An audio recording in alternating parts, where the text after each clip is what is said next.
Okay, so from where I'm sitting as an energy analyst, I am seeing a fundamental break in our infrastructure. And it's being driven by this massive collision between surging AI demand and an analog grid that, let's be honest, just wasn't built for this moment. So let's dive right into the data. This is the core of the crisis. We're talking 2,600 gigawatts. That's the amount of new energy, mostly clean energy, by the way, that's completely stuck in the US grid's interconnection queue. Now, to put that in perspective for you, this backlog is larger than our entire existing power plant fleet. It is a traffic jam of absolutely historic proportions. And what's really interesting here is that this isn't just some industry warning or an analyst's hot take. This is a direct, blunt assessment coming from the U.S. Department of Energy.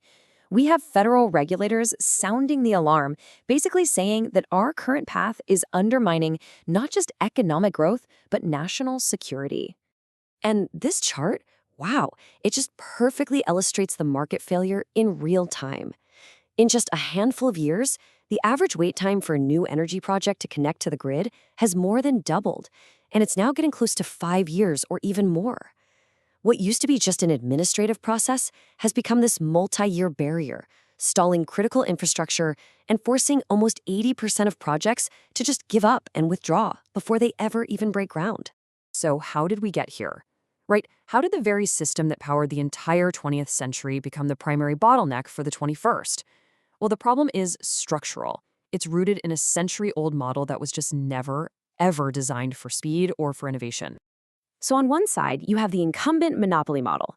It makes its money by building more physical stuff, more poles, more wires. Its main incentive is to expand its assets, not necessarily to be more efficient. And on the other side, you've got this decentralized network model that actually rewards efficiency and allows for super fast bottom-up innovation. The conflict between these two is absolutely fundamental. And if you look at the data, you see this recurring pattern. The monopoly model works until it spectacularly doesn't. Back in the 1920s, risky speculation helped fuel the Great Crash. In the 70s, bad bets on these giant nuclear and coal plants caused rates to just skyrocket. And today, the model has created a systemic gridlock that is literally choking off the AI economy. In every single case, the system had to be rescued from itself. So here's the crucial point, and it's a little counterintuitive. The system isn't just broken. From a market perspective, it is working exactly as it was designed to, by being a gatekeeper. It was created to protect monopolies from competition. And today, that very protection is what's preventing the clean, fast, and distributed energy we desperately need from coming online. But what if we could bypass that gatekeeper entirely? This brings us to a completely new paradigm, one that's designed to solve this exact bottleneck. It's called DePIN. It stands for Decentralized Physical Infrastructure Networks, and it's a model that fundamentally inverts the traditional approach. So instead of one company having to raise billions to build a single power plant, DePIN uses crypto tokens as an incentive to reward thousands of individuals and businesses for contributing their own hardware. We're talking solar panels, batteries, smart plugs, to form one big network. And this is where the magic happens. It creates this self-regulating growth loop that makes these networks so powerful. First, the tokens attract hardware owners. Then that hardware builds a real, useful network. That network provides a service, like electricity, which generates real-world revenue. And that revenue then attracts even more users and hardware, creating this awesome, self-reinforcing cycle of growth. And this isn't just theory, okay? This isn't some far-off idea.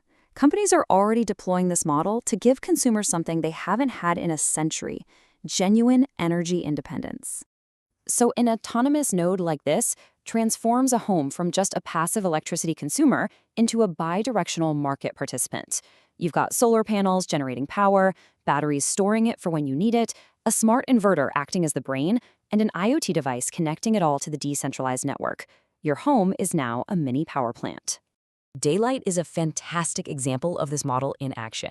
They're solving the biggest barrier to adoption for solar and storage, that high upfront cost, by completely flipping the financing model on its head. So their flywheel starts by offering homeowners solar and batteries for literally zero money down.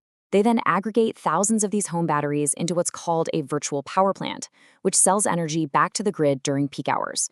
That revenue is then used to lower rates for all the customers in the network, creating this virtuous cycle where the scale of the network directly benefits the consumer. That is a dynamic that is impossible under the old monopoly structure. Now, what's really interesting to me as an analyst is the financial innovation that's powering this entire transition. It's not just about new tech, it's about new capital. Yeah, the big question has always been who's going to pay for all this new infrastructure? And the answer, for once, isn't taxpayers or ratepayers who get stuck with decades of debt. It's a brand new class of global decentralized investors. Meet DeFi, which stands for Decentralized Finance for Energy. It's a new kind of investment protocol that effectively transforms electricity sales into a transparent, liquid, on-chain asset class.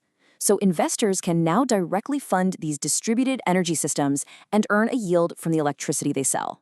From an analyst perspective, this creates an absolutely compelling new asset. It's a sustainable source of yield that's not based on speculation, but it's backed by one of the most stable and essential commodities in the entire world, electricity. And it completely bypasses the slow, inefficient financing of the legacy utility model. And the market signal here is crystal clear. As Vance Spencer from Framework Ventures points out, sophisticated capital is actively looking for real-world sustainable sources of yield. They are moving to fund this new infrastructure layer because they see the massive opportunity. So, what does this all mean for the future of our energy system? What's the ultimate payoff for making this big shift? The crucial point here is the shift in our risk profile. We are moving from a brittle system that's prone to these cascading failures to one that is, in a word, anti-fragile. That means it doesn't just resist shocks, it actually gets stronger from them. A DePIN network is massively redundant. If one part fails, the rest just keeps running, and the network learns to adapt. This means, for you, for businesses, the choice is no longer just about cents per kilowatt hour. In an era of increasing grid instability, the ability to operate right through a blackout is becoming the most valuable feature of any energy service. Resilience, that is the new ROI. So ultimately, this isn't just an infrastructure upgrade. It's a fundamental shift in who owns and controls our power. The old grid was built on centralized monopoly control, but the next grid, it's being built from the ground up by communities. And that leaves us with a critical question to think about. What does it truly mean when the power is back in our hands?